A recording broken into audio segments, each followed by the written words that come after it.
We're going. Yep, it's June 23rd, and we're going chatless.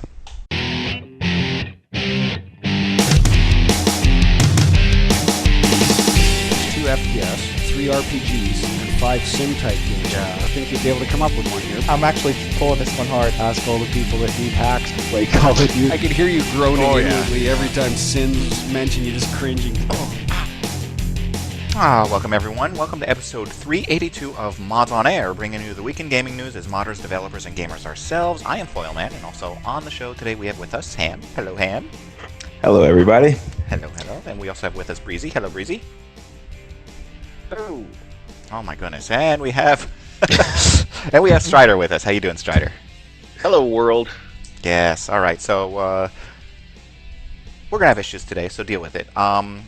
There is going to be some explicit language and adult themes, probably as a result of those issues. So, heads up. You may or may not get topics in the chat window since the chat window's not working. Yeah, most of us.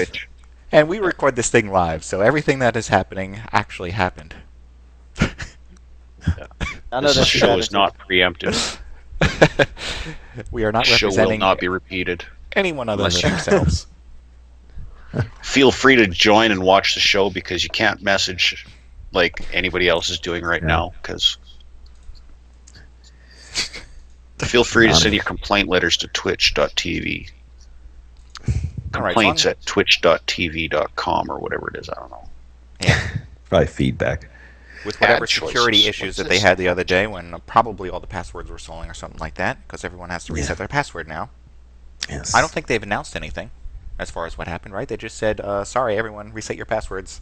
Security thing. Yeah. That's all. That's pretty much Wink, wink. what happened. Yeah. I had a blog post, and that's about it. It's very. It's under the Very, rug. Hush, hush. All right. We very have hush. we have some topics here, so hopefully I can figure out what picture goes with which topic. So it's going to take me a little bit to bring things up as we go along. Here we go. Ooh, that's a tiny picture. All right. Let's start in. Sure, it's at the top of the list. D-Link came out with a new gaming router this week. Well, came out. They announced it. It's now for sale, I think, isn't it? Or can you only pre-order it? Oh, its shipping begins August 1st. You can only pre-order it, and I didn't catch the price of it. I think $200 was the price. Does that sound right? I should have Well, looked sounds it up wrong before. to me because I'm not going to buy it. First of all, Not look at that the price. shape of this thing. What is up with that? You know, it's funny because that looks just like PopCam. the Mac Pro that Apple has Yes. previewed, shown people. This coffee pot thing. Kind of looks like a flashlight. Yes. Well, I don't know how large it is. All in all, it might be quite a fat flashlight. But that's a good point though about that whole Mac thing. They made a Mac that looks just like this. It's round, cylindrical like this, kind of tall. Their whole idea is, well, we have to rethink everything. If I were actually to interpret that as a smart person, they're trying to make things look different in order to gain more sales and gain more attention. Which, Yeah. why do people keep falling for this? Yeah. This horrendous, gimmicky. Gadgets used to be awesome because they were, something new, something different. Now it's the same shit packed into a different, Yeah. different shape item, just as a gimmick. There's If you look- no substance to anything that consumers are getting anymore. Whether it's this router for $200 on Newegg, or think it's whether it's, the new video game titles that are so weak that they have to package it with some other kind of toy just so that you feel that you're not totally getting fisted. It's ridiculous. It's a fashion thing. It's a lot of things Who's take gonna this air care? of fashion. Most Some people do, and that's no, that's hang why on, it's ridiculous. hang It's on not now, aimed though. at you flat cap wearing old people. That's what it is. No. We are gamers. Do you really care if your router is square or round? You care that it works and it works well, so that it doesn't affect your gaming. That's what I So- care about. Exactly. and any intelligent gamer, which is going to be probably 99% of computer gamers. I can't say the same for all console gamers, because a lot of them are not as in depth, and they're like, oh, it's round, it's got to work better because it's going to give off that wave in a cylindrical fashion rather than this off of square. You got these blind spots on the corners. Who thinks of that shit? That is wrong. It's coming from an antenna in a radiating fashion. So, nah. Well, I mean, you just said it yourself, 99%. Who do you think this is targeted at, especially at that price? The 1%. I would pay $200 for a router that worked. And didn't have to be replaced every year? Yeah. Well, that's the thing. But I mean, that's the thing with any electronic device. It is a diminishing commodity. They do wear out. They get weaker over time. So yeah, you want something. You know, if you're super serious about your internet and your traffic and every bit of bandwidth you're going to get, you're going to replace your router. You're going to replace your wireless adapters, your hardwired adapters. You're going to replace your modems and all of that on an annual basis, or depending on your traffic, a semi-annual basis. Which stinks, but yeah, just to make sure that you're peaking your speeds, right? But I mean, even with the top of the range router, though, would you get that much more game performance out of it? I like my router. I've had for about 5 years now, and it was the one that my provider gave me, and I've never had any problems with it. I have to replace my router every year because I have issues, very noticeable issues. And when I replace the router, then it starts working again. But as far as which router I get, it generally doesn't matter. I can go out and buy a $60 router and I'm good. Yeah.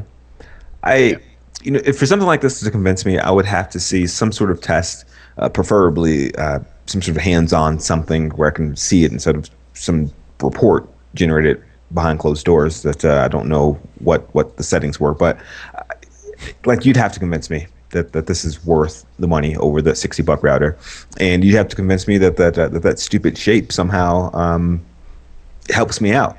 The one that doesn't fit where your router is now. Right. Yeah. Well, and I guess that's the other thing is you know, it's unique traffic shaping and bandwidth management. Why do I want my router to do that? That's what my PC is doing. I want my router to have as little bottlenecking as possible. So all I want is a straight through route. I don't want it to be thinking about stuff and trying to say, well, you're going to get more power because you've been told that you're an MMO game. I want everything, boom, straight through. If I'm doing it on my computer through my router, it's because I want to go through my router. I don't want it to be bottlenecked there. So why have a router that's a little mini computer doing a little bit of calculations for you? It's gimmicky. It is 100% gimmicky, and I don't see an advantage. I can't see how this boosts anything, unless it's like a dorm router, and you're gonna say, hey, different. You know what? I'll give you a little bit of extra boost in your room with your code if you pay me $20 a month or whatever. And some dude is like, you know, trying to. It's a way to throttle connections.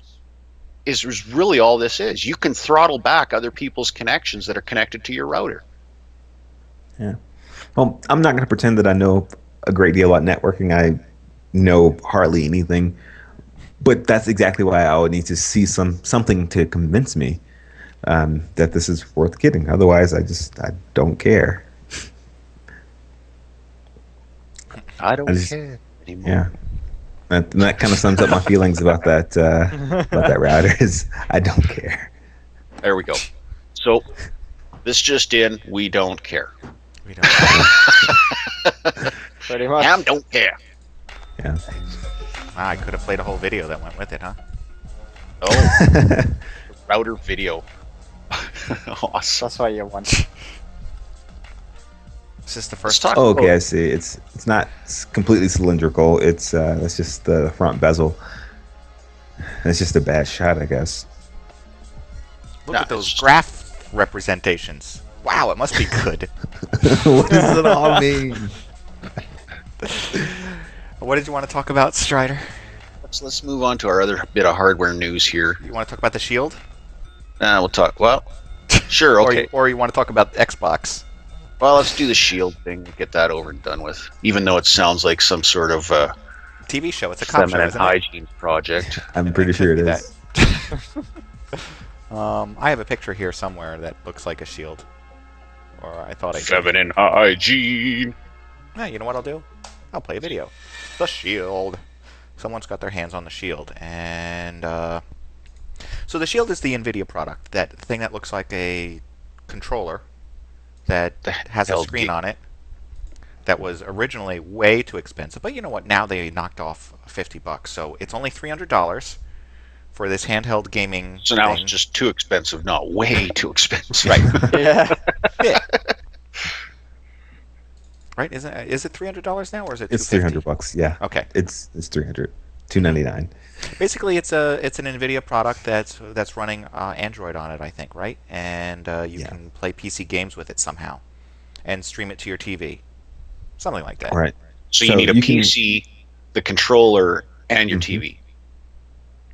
Yes. To play a the game TV, that I you guess, could is optional. normally just play on your PC and put directly to your TV with an HDMI out. Yeah. See, I don't Yes. understand the point of Someone did not think this through. They're taking... I swear to God, right before Steve Jobs died, he infiltrated every facet of the technological industry with somebody. Yeah. And they're like, hey, tell you what, tank Microsoft.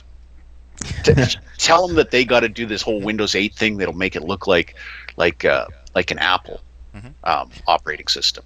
And then get them so they have to like jump around and wave their hands and shit. And you should go to this other phone company and have them do that too, so they don't have to touch their phones. They just kind of wave their hands around and blink and nod their head, and all this other shit happens with their phones. And go to the video card companies and have them come up with an interface that'll allow them to use their PC through this console or controller, then project it onto a television that I know we're adding another step in here for no reason, but that's the beauty of it. People will pay for that extra step. They buy anything.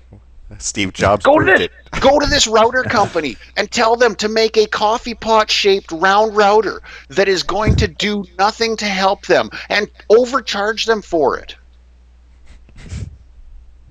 I love it. And yeah, he's sitting there, like I said, in his glass coffin, the bottom of the ocean.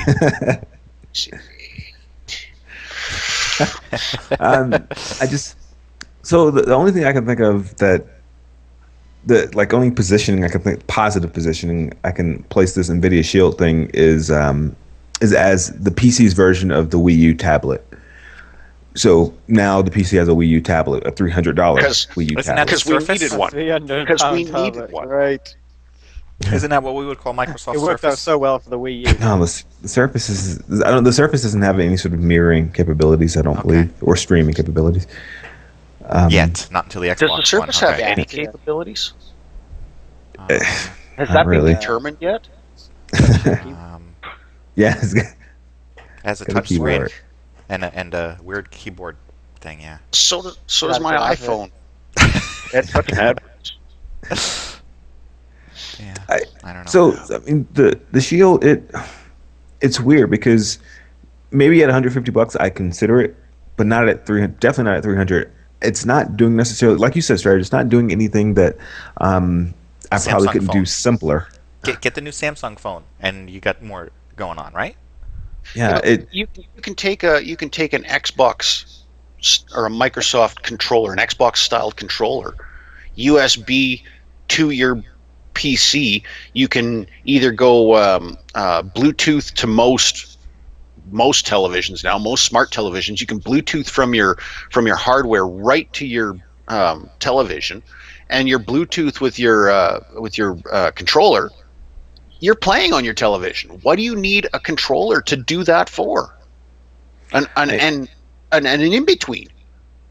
I suppose this would have the widest accessibility because maybe a lot of people don't have the latest and greatest smart TV. I'm trying my best to sort of put on my marketing hat and think about what this does that I would want, or why should I purchase this. But And I'm struggling with it. I am, but you can check your I'm trying to Facebook understand. page. That's all he's doing Yeah. with this, you see. If you're watching a video, he does nothing but look at the generic Android apps. So it's essentially the Xbox One in your hands, so you can watch TV, play a game, and pull up Facebook and tell people that, I get it now. It makes 0 sense. I wasted Fuck all you, my I'm not money on buying this shit. easier on Facebook. Yeah. So I don't know. I just that's the only thing I can think of. That's the most positive spin I can put on it is that the PC now has a Wii U peripheral, if you would like it. That's about it. That's all I could do for it. Otherwise, I don't see. Okay. Why would I want this? Let's Try try to to. stroking it lovingly. Yeah.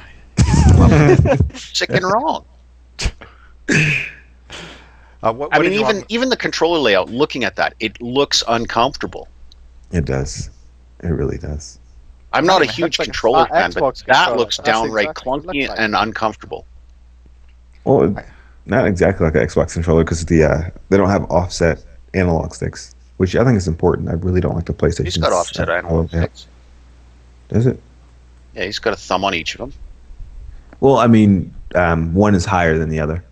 Like they're both on the same plane or parallel to each other, whatever the word would be. You got is there a spec on this thing? Like how much this beast weighs? I don't know. Good Probably a question. good pound. I don't know. He's not moving a lot with it, and he keeps setting it down. I'm wondering if it's because his wrists are getting tired, or his arms are,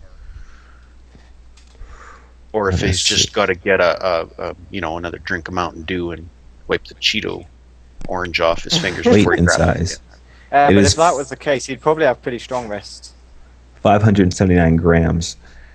Let's 5-inch see. screen. All you potheads out there know exactly how much that is. 1.28 pounds. Has the accelerometer and a bang on gyroscope. with that number. That's 20 ounces. 20.42 ounces. Tegra 4-core, 2 gig RAM. Wi-Fi. In pounds. But again, That is I GPS, don't quite get it. Bluetooth. You're are you playing games that are on your laptop or your tower on this thing, on this little tiny screen? No, this is playing Android games. It's the same thing you play on your phone. So yay, I want to play phone games on my television. Mhm. I want to Right. buy this. I mean, does this have a telephone built in? No. Then This is what is not the purpose weird. of playing a phone This is game not on a N-Gage. non-phone interface? So well, let's be thorough. The idea is that you can play Android games and stream those Android games to your television. You can play your PC games, stream from your PC to the controller, so you can be anywhere in your home and play your PC games. And you can also mirror your PC using the controller to your TV. So you've got all those different sort of capabilities thrown in. It's this mirroring device that you can play Android games just from the controller. Can you not get? Or you can play your PC games. Yeah, I mean, can you not get an Android emulator for your PC already? I'm pretty sure you can. You can. Allowing you to already play those Android games on your PC. Why do you Right. need a handheld for it? So I'm anywhere in the just house? not seeing the feasibility for this other than, hey, it's another gadget. I mean, I suppose this is a $300 Steam box. You can think of it that way, maybe. Well, but it's since not. It doesn't have the community Here's in the the same type of games and stuff that you're going to. It does have Steam integration. I don't know how it integrates with it. I just know that was one of the features was Steam integration. Maybe we're just not getting it. And when we go to PAX, let's see if we can get our hands on it and find out what's going on. How about that? Sure. It is a confusing product for sure because of there's no clear use case that I can think of aside from maybe wanting to mirror my This PC allows on you my to television. rage quit anything, anywhere. Isn't that what he just did? He rage quit. Yeah. Okay. All right. Yeah, but it's Enough also of this. throwable, so you don't want to be rage quitting with that. So yeah, go 300 to bucks a PAX and just It's go if I right throw up my to. mouse, it comes back.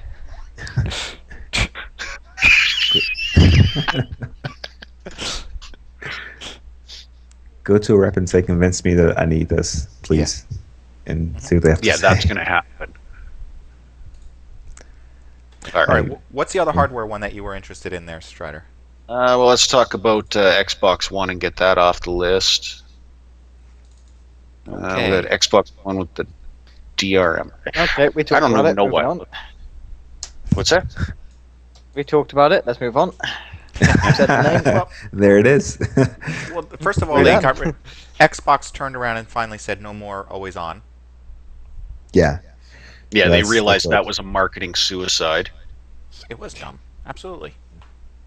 And it was this sort of weird attempt to emulate Steam, but in a really half-ass way. And it was a So it's Origin. Yes. It is the origin 'cause of EA console Origin has OS. worked so well. That's who you want to model yourself after, Microsoft. Good job. yeah. It's weird, and it's I think being appropriately called the Xbox 180 now, since this full reversal policy. But it was bad, and a lot of people were complaining that now that they've reversed these DRM restrictions, which are no more 24-hour check-in. At this point, you still need the disc inside the console in order to play games, even though it still installs the disc. It does a disc check now instead of a 24-hour online check-in. And they removed this sort of game sharing plan, and a lot of people are complaining about that. Like, oh well, I can't believe this. Now they've removed this game sharing plan. Good job, people who complained online, because now that's a feature that's missing. And a lot of people overlook that. That was an arbitrary move by Microsoft. They said, okay, we're going to remove these draconian DRM policies, but we're also going to remove some benefits. There was no reason they had to do that. That was just something they did. They took it upon themselves to do, maybe as a weird trade-off. Because they can get away with it. Look, we're giving you what you want, and we're also taking a side. What is But that what is the 24-hour game share? registration isn't new. Well, the game sharing thing was this idea that since all your games now are connected to an account, and since you can no longer give someone a disc to have them borrow a game, you can include somebody. What were you Sorry, saying? they reversed that. That was part of this reversal, because what that effectively did was it disallowed rentals of games. You Right. could not go and rent a game anymore. Whereas now, and Now so you it's allowed the resale of games, of used games as well, because Right. they're content locking it. and people. There was this idea that people actually did not have the details on, and that's a really big thing people overlook. The people didn't have the details of this family sharing plan, but the generally accepted idea of it was that you could include people on a sort of a sub list, and then they would be part of your family, and you could share your entire catalog with them, your entire game catalog. So they didn't need to be at your house. All you had to do is sort of just say, okay, this game I'm going to enable sharing, and anybody in my little group can play this game. But we didn't know specifically how many people could play the same game simultaneously, how many people could sort of share from your library. There's all sorts of details that we didn't know, and people sort of made these assumptions about how great it was going to be when really nobody had the details. And at this point, until they sort of relaunched that feature, we won't know what the details were to be that they were going to have anyway. So a lot of people were complaining about this, like, great, you all took away the one great thing. But really, look what people are getting back to. I'll pause you right there. You took away the one great thing about the Xbox One, so that leaves it with zero great things. Yeah. I honestly think your description there is mostly accurate and somewhat unbiased. I think that they were trying to emulate what Apple has managed to do with their store and the I can't remember what they call it, the Apple Home, or it's not friends and family, but it allows you, if you purchase a game or an app for the off the iStore, you can actually install it on up to 5 linked devices to your account. So if I buy an app on my phone, I can also install it on the wife's iPad, and I can also install it on the wife's iPhone, because those are registered to this account. So I really wish I could pull that name out of my hat, but I can't. So I think that's what they were trying to emulate there. However, then they realized that, hey, we're not going to be able to have them get charged for 5. You know, you got 5 people playing, say, Call of Duty, and they've only bought 1 copy of it. They don't want that. They want 1 disc for every console. So I think that maybe we assumed, or I shouldn't say we, because I didn't assume anything about this crap, but people assumed that they were going to be able to do something similar to what Apple did, where hey, only 1 person's going to buy this and everybody can play it. And I don't think that was the case at all. So they're like, yeah, you know what? It's cloud-based gaming to a certain extent, but Microsoft is not going to give their target audience and their controlled target audience the capability to purchase 1 game and play it on multiple consoles simultaneously. Yeah, and I think a lot of people made that assumption. They were optimistic and had all these sorts of scenarios, and nobody knew the details because the details were never released. And so to have a lot of people complain about this, it's like, you know, just at this point, even though it sounds silly for me to say it, be grateful for what Microsoft is giving you, because if you're already like willing to take this compromise, buying this box, you're already sort of bending over and taking it. Yes, Ham. You should be thankful for the Windows 8 product that you have to use. And that's just it. Why would anybody assume anything positive about what Microsoft is going to release? Because their track record over the last three releases, 3 years, has not been conducive to anyone having any sort of expectations above ground level for what they're going to give you, because they are controlling too much, and they are controlling too much in a direction that is not friendly for the end user, let alone future business for Microsoft. I really don't understand the direction they're going. And you said it, Ham. It's almost like they're trying to blow themselves up from the inside. They're tired of being Microsoft, so they're gonna I'm telling you, purposefully tank.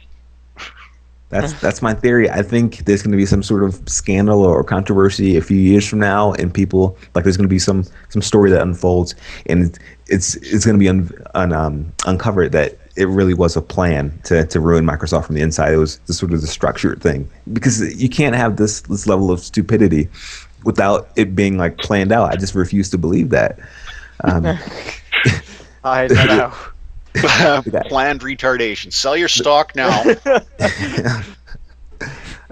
What's the guy? Steve Stanovsky, I believe is his name. The guy who he was the head of the Office team at Microsoft, and then he took over the Windows development, and he's the guy that's a lot of people compare to Steve Jobs. He's going to be the next Steve Jobs of Microsoft, and this guy takes the helm, makes all these crazy decisions about the way Windows is going to go. We're going to sort of move to a mobile touch interface, even force people on the desktop to do that without touch capabilities. We're going to just make all these weird decisions with the Office and how that works. And then once everything launches and it launches to negative reviews, building up, there was already sort of negative press building up to the launch of Windows and Office and things like that. And now there's all this negative stuff, and this guy, I think just a few weeks after Windows 8 launches, says, "Okay, I'm not gonna be part of Microsoft anymore. I'm done." And so this guy ruins Microsoft's greatest products and then leaves. That's got to be planned. He knew what he was doing. I refuse to believe otherwise. Microsoft is being ruined from the inside on purpose. You just wait and see. The story will come out. It'll be on WikiLeaks next year. Among. Yeah. I assume they're just too big of a company to actually have everyone talking to each other properly and communicating and working together. Yeah. Maybe perhaps this is an example of what happens when a company gets too big. And you know what? It's not just the OS. With Apple. It's not just the OS. You've got the OS. You've got the music player. You've got the phone.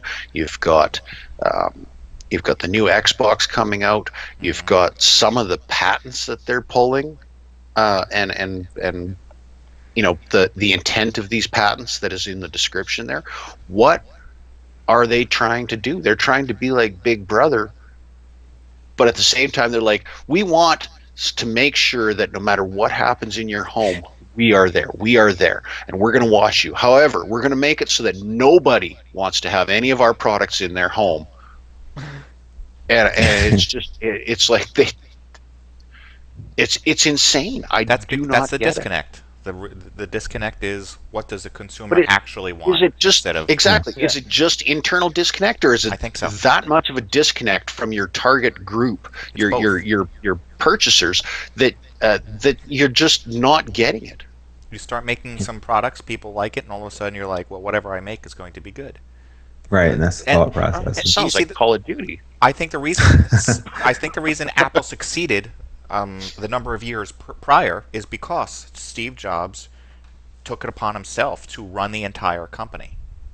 There was one man that was making all the final decisions, which means everything worked together at some point. And I think the other companies don't do that anymore. They just divide up and say, you do that, and nobody talks to each other, and they end up with a whole bunch of unconnected products.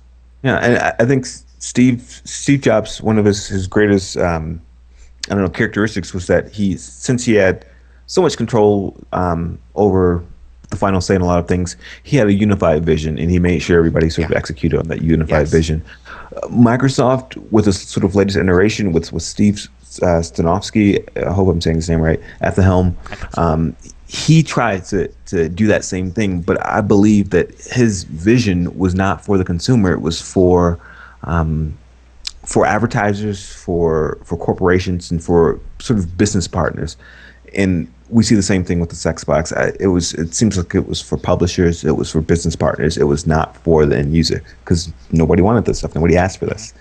It seems like the people who are actually going to play the games, buy the system, those people were the afterthought. And it shows. And let's not forget that there are still other things that are bad, generally considered to be bad, that are still present on the Xbox. That Connect still has to be plugged in for the Xbox to post. That thing still has to be on and sort of in the camera there facing you, so it can charge you for people watching. You know, if somebody comes in and you're watching, it can aim its adverts at you. Yeah. It can advertise what you're eating there and then. Oh, is that Doritos? Well, here's a Dorito ad. Right. Doritos, a special offer. So, there was a joke I saw somewhere where it said that the Xbox, it wouldn't turn on unless the Kinect was plugged in and it identified that you had Doritos and Mountain Dew, like somewhere in the room. If it couldn't see that, it wouldn't turn on. And who knows, it may get to some ridiculous point like that. So that's one thing that's there. To see how fat you go. Yeah. Fatter. We're succeeding. He's liking the product. Level up. It can monitor your heart rate. Fatness, level up. Yeah.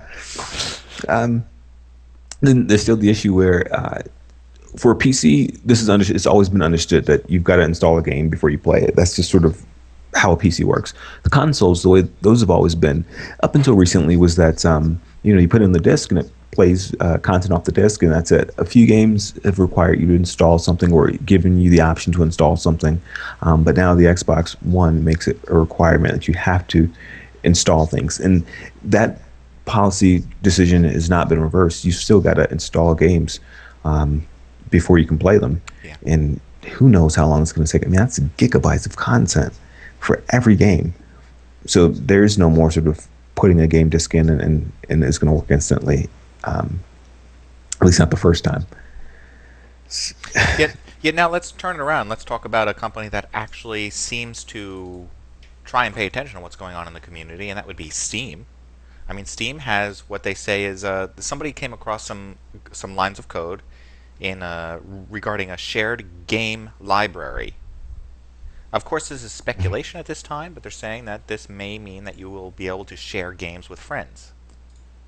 Yeah, and it'll probably work like if this is the case, it'll probably work like Kindle lending, where it's just sort of switched off in your library, maybe while somebody else is playing it. And you can say these are the games I designate that people can play. You can probably have a list of people you can approve to play to play these games. I'd be happy just to be able to gift it across. Yeah. If I'm not playing it, just to have it. I got a million games I've never played in my library. Yeah. Happily give away. Now, yeah. To make it clear, so that you don't think this is all completely made up, the 3 lines that they're referring to regarding Steam user interface, there are some language lines here that say shared game library. The second line is, just so you know, your games are currently in use by borrower. Playing now will send borrower a notice that it's time to quit. And then it says, the shared game is currently unavailable. Please try again or buy this game at your own library. So you should be able to take a game and say, here, friend, go ahead and check it out. I may take it back from you, just like as if you were playing on Steam on one computer and you walk to a computer where you're also logged in to play it. Well, you can't play it on 2 computers at the same time, but you can log out and log back in on the other machine. Right. So I think that's a very interesting idea. I don't know what that's going to mean for the people for the trading. Maybe this is going to end up with some sort of weird used game trading system, which it probably won't. It's just too risky. But among friends, you could say, "I'm done with this game." I think it'd be a really handy feature, actually. For instance, I mean, we do it all the time. Like, I may buy a game, or Stryder may buy a game, and we say, "Oh, it's great," but we want to try it before we buy it. And it give us the opportunity to do that, I could let Stryder try it out. If he liked it, then he could buy it. I think it's a good idea for them. But there's another possible issue with certain games. Let's say I'm playing Tomb Raider. I'm done with it. You want to play it? Here you go. Go ahead and play my game. You don't have to buy it. Or let's talk about another one. Let's talk about which one? Killing Floor? Isn't there a limited number of people that can get into that and play?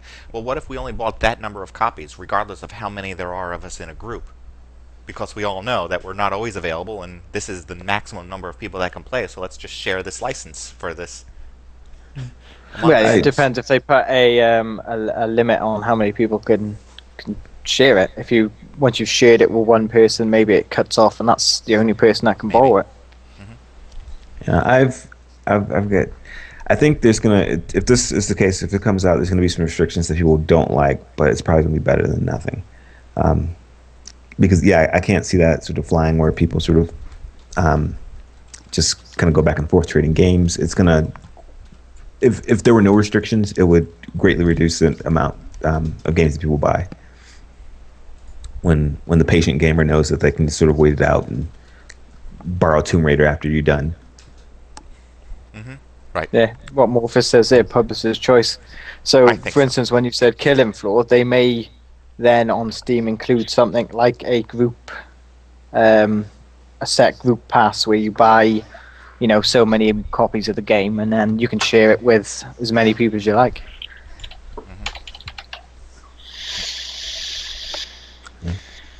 So, I mean, okay. Can't wait to if see how a they game implement has no replayability, I should be able to freely give it to anybody. And I'll cite the new Tomb Raider. It has no replayability for me. I played through. It was nice to play through the first time. I agree. I'm not going to replay it. I should be able to pass that on to someone. What is the purpose of that game, be it digital or hard copy, sitting in my library doing nothing? And I should be able to pass it on for free because you've already made your money purchasing it. You've made a game that has no replayability. I agree. I think, well, who knows? I mean, hopefully there's some really intelligent people working at Valve that'll figure something out that seems fair. Maybe, I don't know, if you haven't played the game X number of days, you're free to give it away, or maybe you can initiate a trade, but the trade takes X number of days in order to actually work. That way you can always sort of reverse your decision. I don't know. I don't know. Well, Stryder brought up a good point. The replayability. Make a game that has some replayability. Well, let's talk about a game that apparently is not going to have any replayability, and that is going to be Wolfenstein. Wolfenstein has officially announced that it will not include multiplayer. It will only have single player. Which is the direct opposite of what that Titanfall is doing. Titanfall says there will not be any single player. There will only be, well, Titanfall is Respawn. It is the guys who bailed out of Infinity Ward. So it's not no surprise. It's ex Call of Duty. They only want to make multiplayer games, and I'm not. We should expect that. They say they're going to try to blend single player, multiplayer, but we've seen how that's worked out with Brink, and so we'll. And by worked out, you meant better. Not worked out. Yes. Yeah. Never. I don't mind one going either, always multiplayer or always single player. That doesn't bother me as long as they're actually good multiplayers or single players. Yeah. I could happily pick up a game if it was just a single player game, like Fallout, Skyrim. They're good single player games. I have no problem with that. Yeah. And I have no problem with just online games. Mm-hmm. Yeah. You what, Ham? I trust the developers in this regard. These ex-Starbreeze people. I've said it before. I'll say it again. They've made some good games in the past. So I'll trust that if it's just a single player game, it'll be good. Okay, so if it's just a single player game, typically a single player game has no replayability. Typically, once you're through it, you're like, wow, I'm through it. Especially something like we'll take what was the Oblivion? What was the one you just said, Breezy? Skyrim. Oblivion. Skyrim. You've invested probably 800 hours into playing that game. You've gone through it top to bottom, nuts to bottom, and you know what? I'm going to sit down and start all over. Who has ever fucking said that? I bet no one. I've done that. Has ever. I've done that. Bullshit. I have. I started playing it the other day. You fucking overdrunk hobbit. Right. I was going to say, I don't mind doing it with a game like Fallout or a game like Skyrim. It's how are you going to? What replayability is there? To again. You seriously would replay? You would reinvest 800 hours to do the exact same thing? Well, it wouldn't be exactly the same because it would be slightly different, I guess. Being an RPG-ish style, you can change the way you put things together throughout the game and become a different person. Yeah, that's what I mean. Exactly. You can have a different style of character. If it's just a standard story-driven point A to point B, like a shooter, then I wouldn't play that again. Like Tomb Raider. It's always the same. You're Lara. That's it. There is no other option. and you go through that, and you have to go through that, and you have to press this button at the exact same time every time. Yeah. I've played Arkham Asylum like at least 3 times all the way through. And there's a multiplayer component to that game, though, isn't there? No. No? Okay. There's a survival mode type thing, where it was leaderboards there, but there's no sort of like 2 people playing at the same time. But you can free roam, can't you? To a point. You can free roam. Am I thinking of Arkham City? Arkham City you can free roam. Arkham Asylum you can't really. But even that, I've played through that at least 3 times, like start to finish, on separate occasions, and I enjoyed it each time.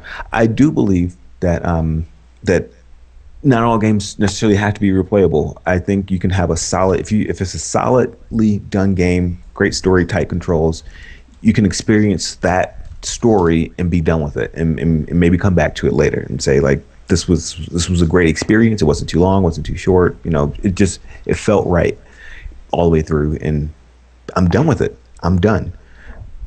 And maybe I'll come back to it later. I believe that exists. Unfortunately, there are a lot of games that leave a lot to be desired, and so you play through it once and it was a struggle to really get through it, and then after that it's like, all right, well, I beat it and I'm not going back to it. And there are much more of those than there are the games for me like Arkham Asylum, where I'd be happy to go back and play it in a few months. So I think there is room, probably at the appropriate price, for games that they don't offer as much replayability. Appropriate. Should a game's retail price reflect its replayability? I think so. I kind of think so.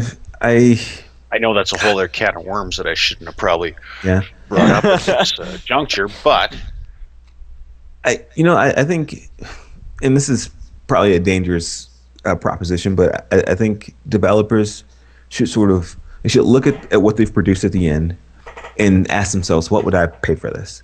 And be realistic. Like, is this a $60 game? Can't be realistic. No. They can't. They don't have the ability. Yeah, well, it's not the developers that's setting the price point. In most cases, it's going to be your publisher. True. And your publishers are autonomous corporate. Really, they're just autonomous corporations looking for dollars. They don't give a shit what it is. They're going to put a dollar tag on it because they want to see a profit, and that's it. Right. And if it fails because it's priced too high, then they blame the game, or and in some cases that's justified. In other cases, it's just the price point is ridiculous. I think independent developers probably maybe they're in a better position to do that. Something like paranautical activity. I think we discussed that last week. They're sort of mired in a controversy about green light and getting on Steam and stuff. Mm-hmm. But paranautical activity is a game which actually has a lot of replayability since it's sort of randomized.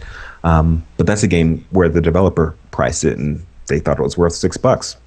So they charge $6 where it's like, and I'm sure they asked themselves like, what would I pay for this game? $6 seems about right. Yeah, I'll charge $6. And that, I like that. I like when people will charge reasonable prices because, $60 for Tomb Raider, probably not.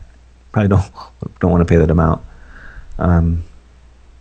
There's this very few games where at the end of it, I've said, you know what, like I think I got all my money worth playing through that experience. I can probably list 3 games that I felt that at the end of it, and it's mostly because they didn't end. I can list a ton of games that I didn't feel that way about that I've purchased, and it's like it leaves you feeling bitter about the games that are coming up because you're tainting the whole industry by overpricing your games or by delivering or failing to deliver content. Price point wise, look at a game like Killing Floor. We bought that on a Steam sale for $9. I think it's regularly priced at $14. I bet you that we've played probably $80 or $90 worth of that game, and it still is enjoyable to pick up. Mm-hmm. Yeah, for sure. And it is a multiplayer only game. Really, you can play it single player. And it's scales updated. Yeah, and it's still and for free. For free, you're not paying for a new map. You can buy costumes in the typical Steam fashion or hats or whatever the fuck the flavor of the week is on their little gimmicks. But realistically, that game, 2009, it was released. Yeah. So it was a mod. In 2005, it was a mod. That's how old it is, and it's still going. It's got a 50 cal now. but that's it's the formula, it's the replayability of it. Yeah. And it's at a decent price too. And I think single player games should also sort of come down to get off that cloud and be realistic too. Like if I'm gonna be replaying this game, or if I'm not gonna be replaying this game, I'll probably charge a little bit less for it. I think you can still charge a premium price for well done content, single player content. And I think you can get away with it, but you can't have that sort of astronomical price for it. So I guess to bring it all the way back, Wolfenstein, this new Wolfenstein game, it's probably gonna come out at $60. I'm probably not gonna buy it at $60. The last Wolfenstein game I did not like. No, I found the last Wolfenstein game hard to play. It made me feel unwell. Wasn't that the one that was like Indiana Jones? Kind of. Like always diving behind things. Yeah, it was the way that it looked and the way that it rendered. It made me feel. It made me feel a little bit sick to my stomach. It was almost the feeling that I got with the Oculus on, where it was just something about that game. I don't know whether it was the frame rate or what, Really? but something did not sit well with me in that game. It used Doom 3's engine, modified version of it. Bethesda, yeah. Yeah, and it. Right, well, that was Bethesda, right? The last Wolfenstein. It was before it. No, it was actually Raven. Raven developed it. Raven Software, and, yeah. Yeah. And they used the Doom 3 engine, modified version of it. I thought it was decent. There was nothing special about it. I never did complete it, and maybe after this I'll probably go reinstall it and complete it. But there was just nothing special about it. It was like, oh, well, it's not bad, but it's not great. Definitely not worth the launch price. That was in 2009, and Activision and Microsoft. I don't see it. Actually, I don't see. There it is. Raven and Endront Studios and Blur Studios and id Software. They're all listed on here as developers. Wasn't that the one that they had two different devs working on? Yeah, SPM? Probably you're right. I think. Yes, I thought Splash Damage worked on the multiplayer. No. Wolfenstein. No. I remember Raven did the. It was Endront and Blur Studios. Okay. I think Blur was. Yes, you're right. Big on that part of the multiplayer, and Raven did the single player. Right? Yeah, something like that. Which was weird having. Some other company. Yeah. It's almost like Microsoft and all their products, like how we started the show. Everybody's too disjointed. We have done a complete 360. And come back to one. Come back to one.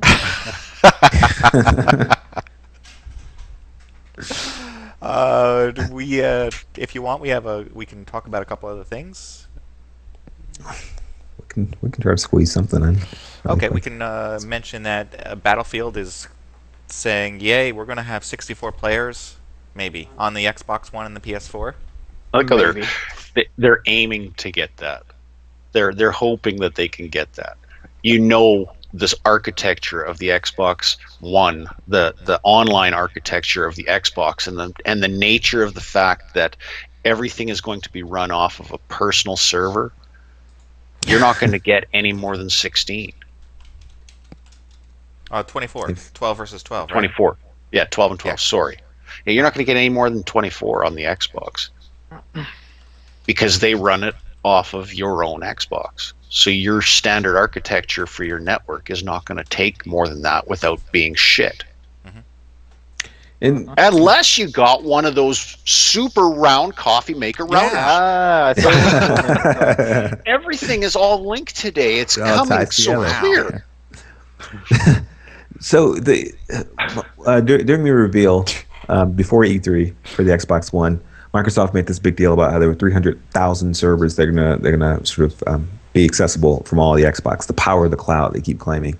And part of it later on in I think in a different interview, they mentioned that a lot of games were peer-to-peer for the Xbox 360, and with so many servers available now, each Xbox should potentially be able to get a dedicated server that they can use when you're playing multiplayer games.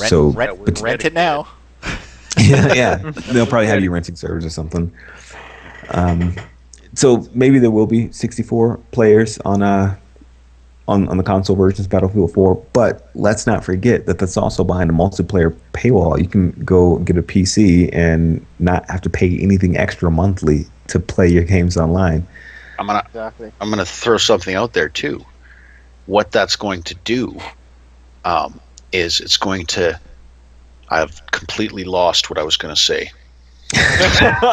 Happens to me all the time. Rum's kicking back in. Yeah, have some more water. That's not water in there, that's rum. That's vodka. Yeah, straight up vodka. Yeah. Oh, that's awesome. And you need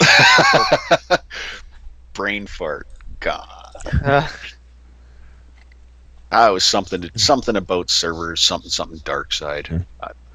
Sorry. Well, I guess you were also just showing some stuff from Fallout 4. From Fallout, yeah. Well, I think it was actually, Fallout 3, but yeah, it was Fallout 3. They were talking about Fallout 4. Yeah, so I guess to put it in context, I guess we should just mention that whatever briefly we have to say about Fallout. Well, actually, Breezy kind of mentioned something, or we kind of somehow said something about BF4. So I mean, Fallout 4. So I didn't really go into much detail. Really, it's just a rumor that a little bit more than a rumor that it is being worked on. Yeah. And now I'm showing video from E3 of actual gameplay from Battlefield 4. I was actually wondering what you guys thought of the footage of Battlefield 4. It's the same game. It looks, it looks exactly. It does look the same, but I think all the things that they said they're improving are actually the stuff that was annoying me about Battlefield 3. What are they? Like what? Can you mention like 2? Yeah, they've improved server architecture. They've included commander mode. Commander mode. That's you were. And then just some other bits and pieces I can't think of. Have they removed Origin? No, they haven't removed. Then I'm not fucking buying this piece of shit game. Because that is the worst part of that architecture right there. Yeah, they're keeping that. No, as far as I'm aware, anyway. I'm just guessing this, but I think Commander mode has come back in the form of being a tablet player. No, not it's only optional. as a tablet player. It's optional. It's optional. So, okay, all right. At least that's good. At least. What Ham's talking but about even is... still, that's gimmicky, but it's still, you know, quite a strange thing to do, having it that someone could be commanding the battlefield that people are playing on, even if they're, you know, sat in the train station or something like that. Yeah, it's just really bizarre. It's like, it's bizarre. I could probably get into a whole conspiracy discussion about social impacts, social impacts and people's psychological profiles and all that stuff. But still, hey, what are you doing? I'm fighting a war. Yeah, I'm fighting a war on the train. I'm working like you're supposed to be. Just sat and work on one of the work iPads. Hey. I want to like this Battlefield game, but if I buy it, I know I'm going to be disappointed. Then don't buy it. Yeah, that's just drive his jet ski right onto the steps and instantly pop off. Yes. Realism at its best. I don't know. I'm disappointed in that it looks the exact same. I wish this could just be an add-on for what's already there. I was impressed with the single player stuff. I think I said this last week. I was impressed with the single player stuff that I saw. The multiplayer looks to be the exact same though. Which is, I mean, it's not bad. The multiplayer wasn't bad in Battlefield 3, but it wasn't good enough to warrant the price. That annoyed me to stop me playing it. Like not being able to shoot down helicopters. Yeah. Yeah, there were some annoying things. And maybe it's because I'm a bad player, but I always felt like I would sort of just shoot people forever, and they would shoot me twice, and I would die. Yeah, I found a lot of that. The rocket launcher shotguns. It's a couple things. Yes, they are better, and number 2, they have better weapons than you. It's both. Hopefully, I'm hoping maybe it was a server architecture issue, and it'll be better this time around. But yeah, they probably have better guns than me, and we're better players. There's little tricks that you pick up that actually, as players, you really don't even realize. Like I remember in 2142, it didn't matter what gun I had, because once you learn the tricks, it's pretty easy to get through the game, regardless. And I think these. Uh-oh. No. Oh, did we lose sound? Uh-oh, we lost foil. Yeah, you did. Oh. Dun dun dun. That's weird, and that was nothing he did. It just sort of happened on its own. So he doesn't have to give up the trick. See, he's done that. He was about to badmouth EA, is what it was. Cut off his mic. Cut it off. Cut the feed. Cut the feed. Cut the feed. No, it's because he was bringing up a decent Battlefield game. Like, stop reminding people we made good ones. Fuck, shut up. I mean, so I'm looking at the video here on the stream, and I'm seeing building fall down, and it looks cool. But it's scripted. Who knows? Yeah, it's like I guess multiplayer will have set pieces now, or I guess just huge I don't know if amounts it's of a stuff. set piece. I was watching a video, and there's certain bits in that video like where the tank comes through the floor. I don't know if there's set pieces that happen exactly the same every time, but there's certain things you can do to make them happen. Right. So when that tank falls down, you've got to blow up that pillar, I think, and then the floor comes in. I mean, I guess we shouldn't call it a set piece because in Bad Company 2 and in Battlefield 3, you could actually just level buildings. So I guess I shouldn't call it a set piece, but it looks like they've got destruction on a much grander scale now. You can take down an entire skyscraper instead of just a command post or something. Yeah. I think I'll pick it up, but it's got a hefty price tag. I noticed when I went on the website the other day. So is it $60 or $70? It's pounds. How many pounds is it? £50, I think it was. Let me have a look. It's $100. That's a little bit over the top. Hey, I'm Echo. Oh, Echo. He's trying to get the audio back. Hello, Echo. Is that better? No. Every time I do something, it gets worse. No, we cannot hear you. The lips are moving, but the train has left the station. Standard vision.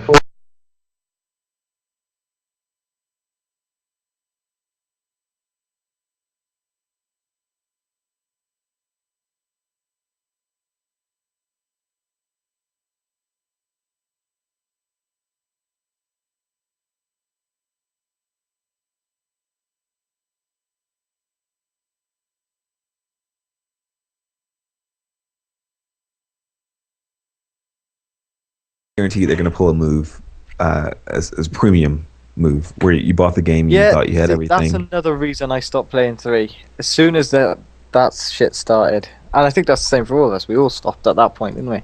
Yep. Yeah.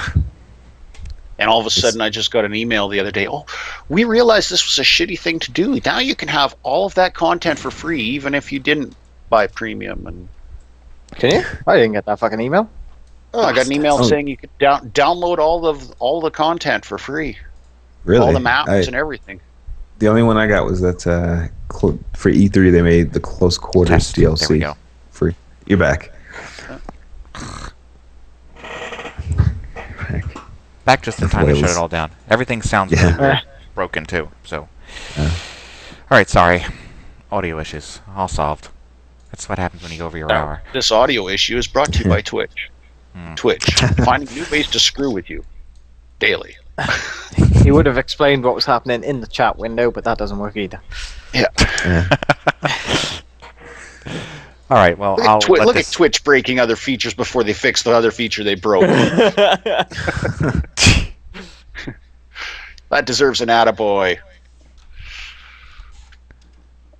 All right. Well, before things get worse, which they are bound to do, I think we should wrap it up. If anybody else wants to bring up anything, cheerful and positive.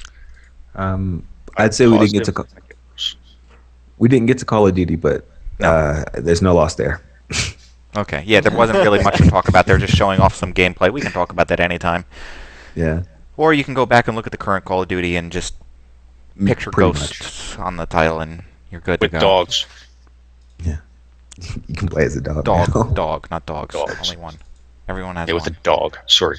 With the dog. I don't want to pluralize the dog. No. He's been spayed or neutered. And scanned. And scarred. And all right. Yeah, that's it. So you know, nothing else. Play for a closing video. No. Last week's video. What? The entire thing. The entire thing. The entire 2-hour last week's video. Or what you could do is play scenes from next week's video. Well, I could do that. Yes. Yeah. There is no closing video, people.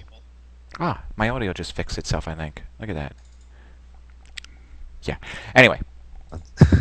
All right. So on that note, I guess I'm going to look for my closing notes here that says I want to thank our host for taking the time out to chat today. Thank you, Ham, for joining us. I was glad to be here. Well, that's good. Then you'll come back next week. Thank you, Breezy, for joining us today. Maybe. Thank you very much. All right. And Stryder, thank you very much for joining us. It's always an adventure. And then I need a closing video that sounds a little bit like this. I want to finally thank you, the fans of MODSonair.com and the subscribing members of MODSonline.com, for making the show possible. And next week we'll be back, probably.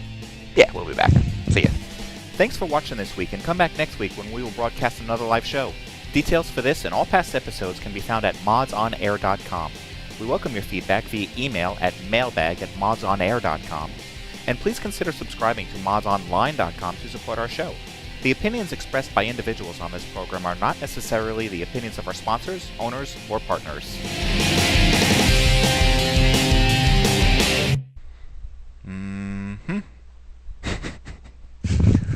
Peanut There you butter go. jelly time, peanut butter jelly time. Oh, even better. There you go. Yeah. Since I got nothing, I'll give you that. Okay, everyone. Hopefully Twitch will have all their security issues worked out next week, and hopefully I'll have my audio issues worked out next week. We've made it through most of the show. So go have fun. All right, and now get ready for some commercials.